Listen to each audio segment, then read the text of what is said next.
All right. Welcome everybody to the Ultimate Advisors Resource Podcast. I'm Jordan Pence. Today we've got a continuation of our previous sessions on asset-based, well, really on long-term care planning.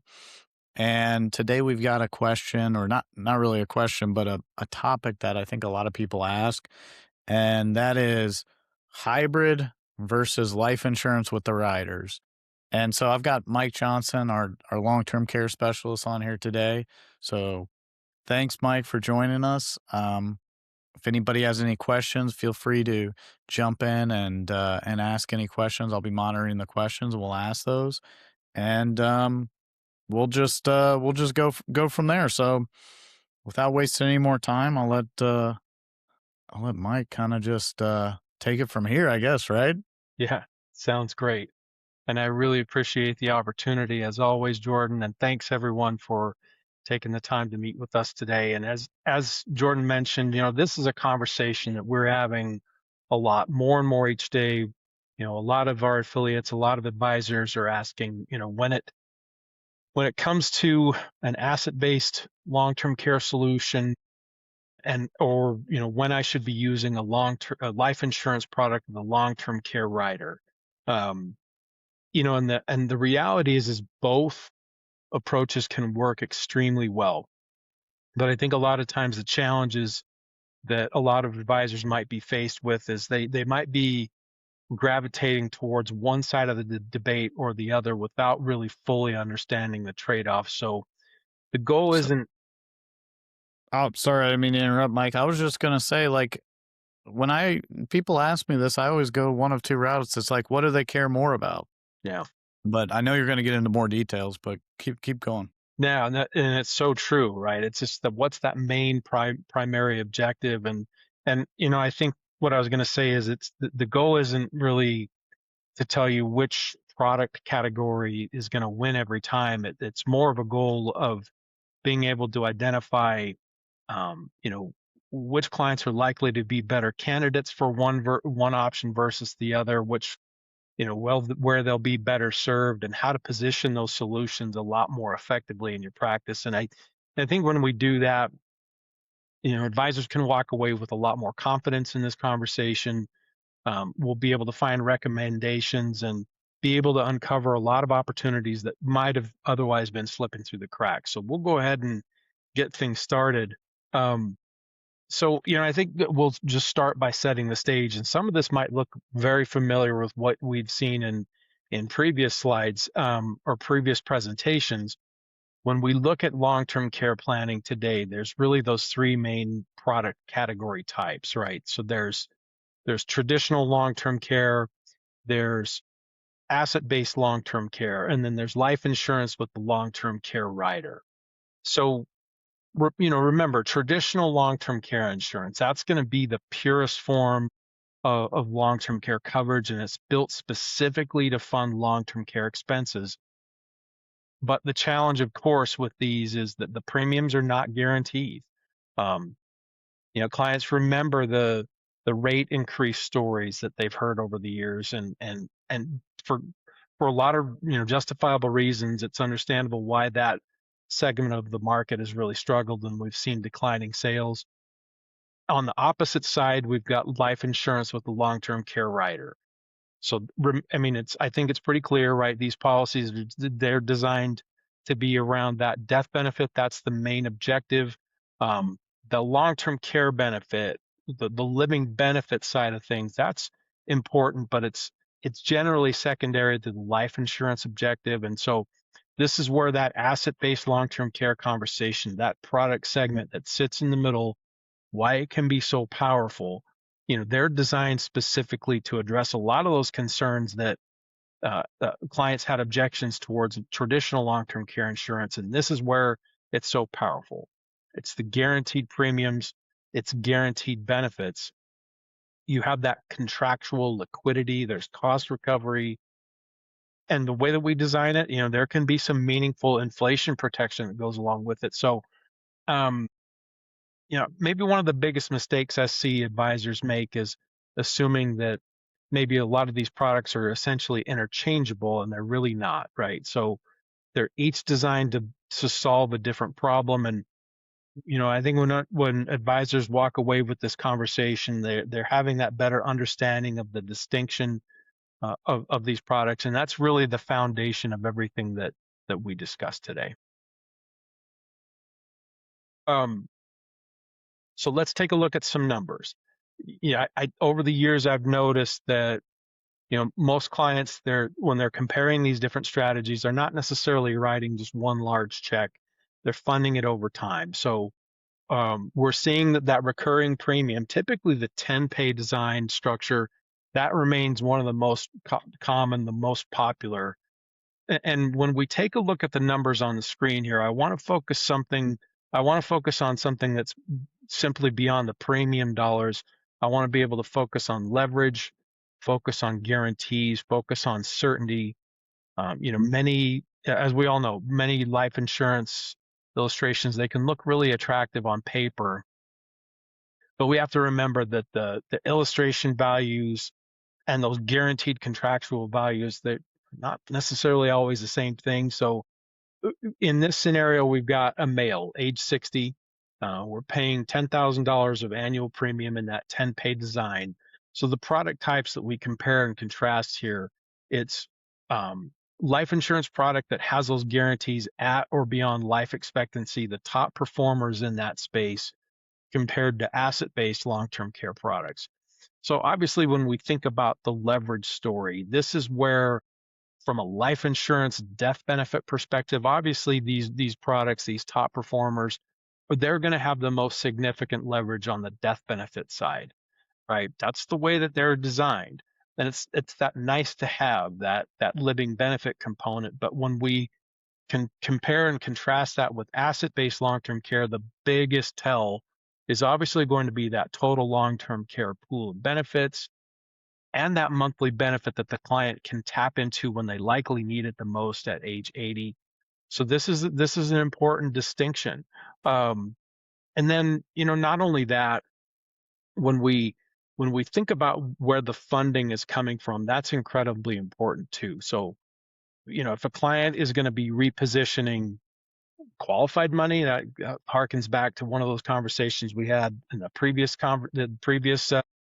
presentation we held, where we use qualified money, or we're looking at non-qualified money, or maybe even an existing life insurance contract through a 1035 exchange. The economics of this can change dramatically. And I think sometimes the mistake advisors make is comparing these products while ignoring where the money is actually coming from.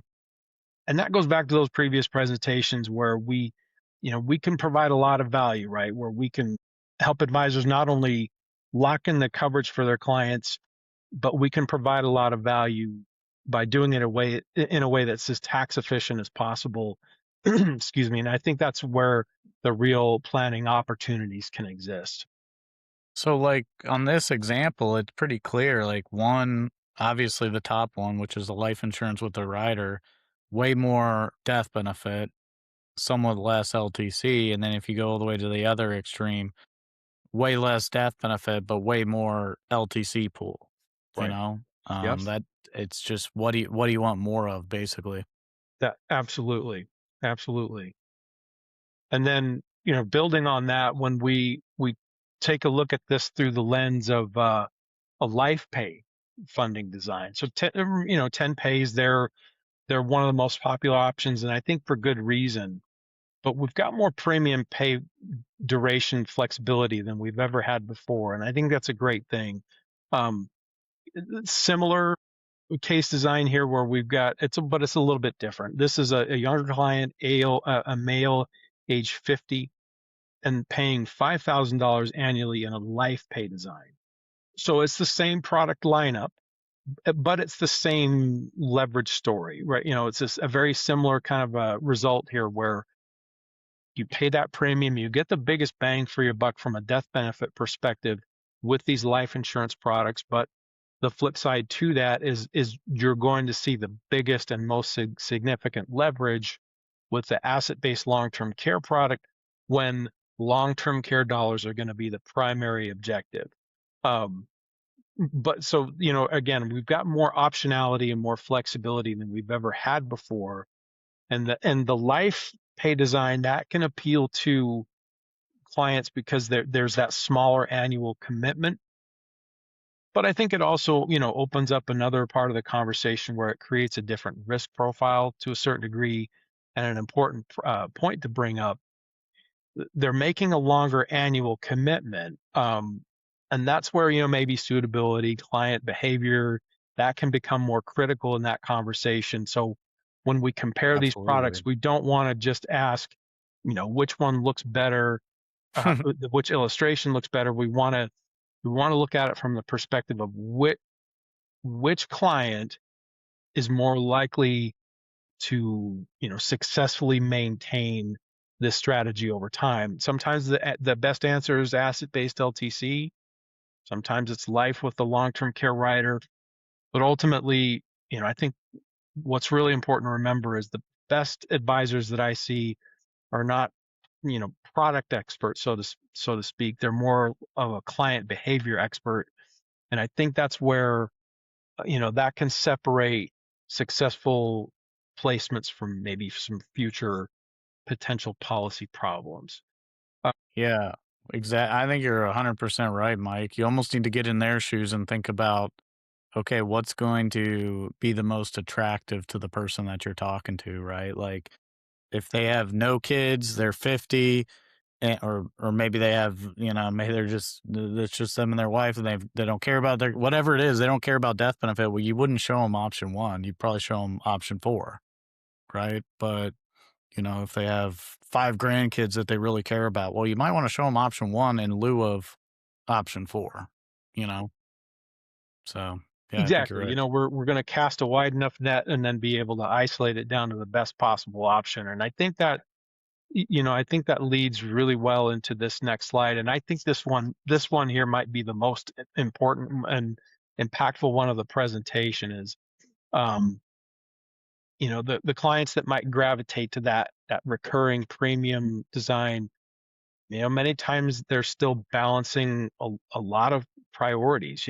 There's retirement savings, they're helping their children or their grandchildren. They may be in that sandwich generation where they're doing all this and they're helping maybe some aging parents along the way. Yep. Alongside that, they may have business obligations, they've got debt reduction that they need to tackle, and then they're several years away from retirement. Um, and then, I think the key question becomes, well, what happens if life gets in the way? And Yep. when we look at these different product options, what might be the best? Well, I mean, life insurance with those long-term care riders or chronic illness riders that, oftentimes they can provide a little bit more flexibility. They have those inherent non-forfeiture options, maybe reduced paid up insurance, maybe extended term, so that the policy can still continue, the benefits can be adjusted, and there's really strong adaptability with those life insurance products. But it's not to say that asset-based LTC doesn't have some benefits there too. They may be a little less flexible if premiums stop, but there's still some that offer some reduced paid up options. They could be inherent to that or maybe through a rider.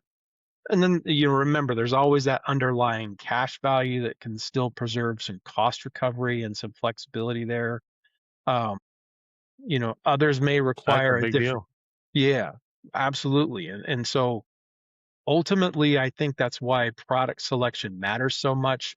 Um, and we don't want to forget about 1035 exchanges, right? So some of the best asset-based LTC opportunities that can come from repositioning, maybe one of those underperforming life insurance policies that the clients just didn't really need from that original purpose. So, um, and I found that this, when it comes to asset-based LTC, especially, that can be one of the easiest conversations you can have.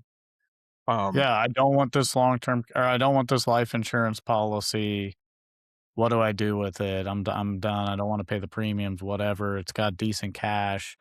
Well, that's like a no-brainer. Let's look at yeah, rolling it into an asset-based long-term care, assuming they precisely. have a need or a want for that type of that type of coverage, et cetera.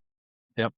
And it's not a one size fits all, but we've got so much better optionality than we've ever had before. And I think that's why this opportunity is just so exciting to focus in on. Um, I don't think the conversation would be complete if we didn't touch on some of the chronic illness riders that are so popular today. We've seen that become even more and more popular Yep. as time goes on. And I think on the surface, uh, they can appear to be really attractive, but these, some of these riders, they have explicit costs that are built right in. Others they might appear to be free. They're never marketed as free, so to speak, but I think sometimes that's the perception that a lot of clients have, and maybe some advisors have too. So that word free is where I become really cautious, right? And so many of these chronic illness riders, they recover costs through, the mortality discounts, lean approaches, or maybe other methods that reduce that amount ultimately that the client needs. And it doesn't make them bad, right? I think they can be really appropriate in the right kind of circumstances, but it's just important to understand how those benefits are actually delivered. Um, if a client expects a predictable long-term care funding solution, we need to evaluate which of those riders is designed to do that. If a client wants life insurance, they appreciate having that long-term care component as a secondary benefit, then that chronic illness rider, that could be perfectly appropriate. But I think that's why asset-based LTC is such a popular option, and it goes back to the guaranteed story. That's that predictability, the reliability, the guarantees that they just inherently offer. Um, so sometimes I think when we approach this conversation, we're trying to determine that asset-based LTC or life insurance the rider is the better solution, but sometimes that might be the wrong question.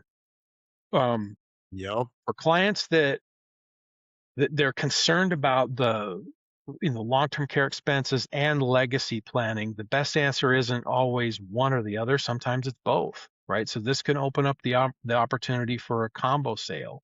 Um, Asset-based LTC solutions, they're designed specifically to maximize that long-term care benefit. They're going to provide that certainty that's around care planning, and that's huge. But at the same time, a separate life insurance policy with a long-term care or chronic illness rider that can help address those the wealth transfer goals. There's the Yeah. income replacement needs, the business planning concerns, or there's other legacy objectives that and still provide an additional layer of protection that can be included in that the chronic illness or the long-term care event if that occurs. So um, I think in other words, we're not always choosing between these solutions. Sometimes we're strategically combining them. And ultimately, I think where a lot of advisors are seeing a lot of success is when they're not necessarily starting with the product. They're starting with the client's objectives, as we mentioned before. So um, we when we're focusing on solving for both the care planning and the legacy planning, we can often find those opportunities that may not have been apparent when we're looking at either of those two solutions in isolation. And Jordan, if I think we zoom out a bit, some closing thoughts. The long-term care conversation, it's so important as we touched on before. The Absolutely. costs are continuing to rise. We've got the aging populations, clients continue to age. Unfortunately, many of the advisors that we work with they're just not proactively discussing long-term care planning. But just remember, it's going to open up a huge opportunity for those that are willing to engage in that conversation. But here's the thing that I love, and this is why I'm so excited for the advisors that you work with, is they don't have to be technical experts overnight. This is where you can lean on Jordan and his team and me as an extension of the team. You just simply need to recognize that the different clients require the different types of solutions. Um, we get a better understanding of the strengths and the weaknesses of asset-based LTC, life with long-term care riders and chronic illness riders. You're that much better of in a position to provide real value, and ultimately that's what the clients are looking for. Um, so just Absolutely. again, another real short, sweet sales ideas that I think can be really impactful, and I'm happy to open it up to any questions that you may have. Thanks, Mike. The chronic illness rider thing it can get like, there's so many people out there, agents that is, and they're promoting the chronic illness riders. And I think it's good, but you're right. Like, free isn't exactly free, right? Like, that's not there. There's there's like you said, there's the discount method, the lean method. There's so many different ways that they do it, and it's very confusing. Like, you would not understand. It'd be hard to understand exactly what you're going to get in the future. You know what I mean? And I think that's a challenge for a lot of people.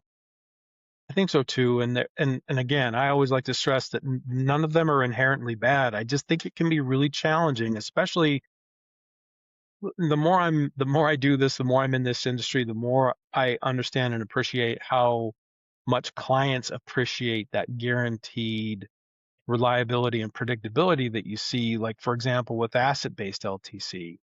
So, Yep. whether it's mortality or discount method or what have you, what's challenging is, okay, if and when I go on claim, how much am I going to be able to rely on that I can access? Well, it's going to Absolutely. depend on your age, your gender, what affliction you have, what disease or illnesses are we factoring into the equation. We start running mortality projections, and then at that point in time, we'll show exactly what that benefit will be. Well, I think that can be a real detractor, Oh, and it can yeah. have yeah, I mean, it can have a significant impact on a legacy plan, or some kind of wealth transfer strategy or what have you. So I think that's ultimately why in many cases we can find an opportunity to layer in both options for coverage, and that's where I think the opportunity is so exciting. So it's great stuff. Yeah, I think so too, Mike. And if anybody has any questions, feel free to ask them. Is is there um is there any, like, material advantage other than, hey, the rider is going to work this way, chronic illness is going to work this way, asset based or hybrid is going to work this way? Is there any material benefit for choosing one over the other, as opposed, or, you know what I'm saying? Like, is it like, hey, you're always going to do this because of this reason, or it just depends on the client situation? Yeah, I think it's more the latter, Jordan. There's never a one size fits all solution. It can come down to cost. It can come down to, product optionality and flexibility. It's just going to vary so greatly from one client to the next. And again, I Yeah. always like to say that there one is not necessarily better than the other, but um, I just think that we've got such a huge opportunity to provide so much value as insurance professionals, financial professionals, to not provide just that one size fits all approach, be able to demonstrate to, the client that they've been able to cover the need that they so greatly needed, but then also create an opportunity for more sticky clients for maybe future generations to show that Mr. or Mrs. Advisor really took care of mom and dad as we expected them to, and that creates a lot of trust and an opportunity for huge growth to multi-generational clients is where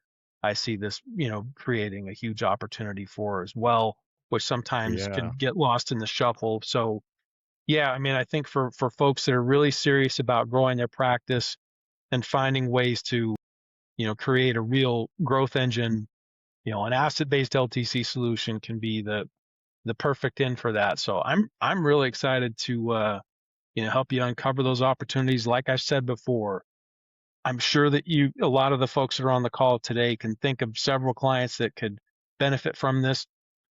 Let me know. I'll be an extension of Jordan and the team. Let us know about those opportunities. We can run quotes. We can put together a rundown of the best possible options from an underwriting perspective, get the quick quotes rounded up, isolate the best possible solution.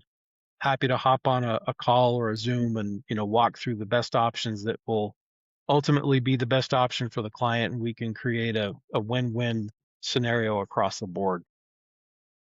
So let me ask you one last thing, and this kind of ties it back to all the other things that we've done. What do you think? I have my opinions, but what do you think is the best way for an advisor to approach their client with this? Like because everybody kind of knows somebody who's had a long-term care issue or whatever. So what is like the best way to, start the conversation? Like you're my client, Mike. How should I start the conversation with you? I think it can be something as simple as Mr./Mrs. Client, I noticed that you didn't really have any kind of care planning solution or strategy in place. Was that by design, or was that just simply because you weren't aware of the options that were there and available to you? Or, it's I don't like to take the approach of, throwing out statistics because I just don't think that that ever works. I think that can be counterproductive. But I think Get of, them to shut down if you say, well, yeah, one yeah, in five end up in a nursing home for 5 more years. yeah. And then I don't want to downplay those statistics because they're really important.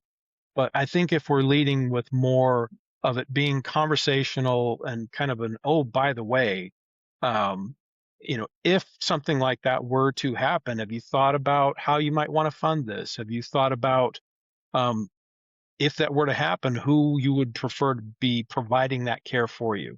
Where would you like that care to be? Where would you like that to take place? Um, have you thought about how that might have an impact on your family? If you're planning on them being a caregiver, do they know? Right. So I think it can be kind of a snowball effect in the right direction where you can open up these conversations, get the clients thinking about it. And I think that just removes a lot of the roadblocks and a lot of the hesitation. And it can just be as simply as asking those questions and just knowing in the back of your mind that you don't have to be a subject matter expert. That's when you can lean on us to help you fill in those gaps and really drive some impressive results. So excited to get it rolling for you.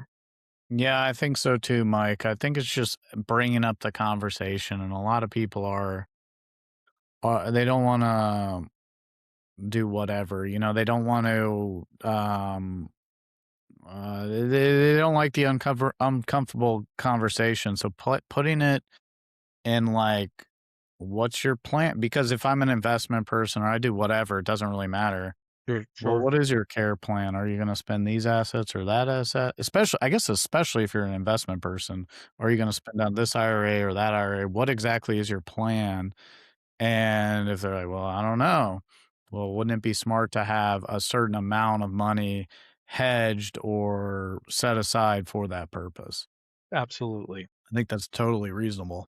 Opens up huge opportunities, especially for those, maybe some of those AUM advisors that may be a little bit more reluctant to have that conversation because if a client's not allocating anything towards a care planning solution, then they're essentially allocating everything.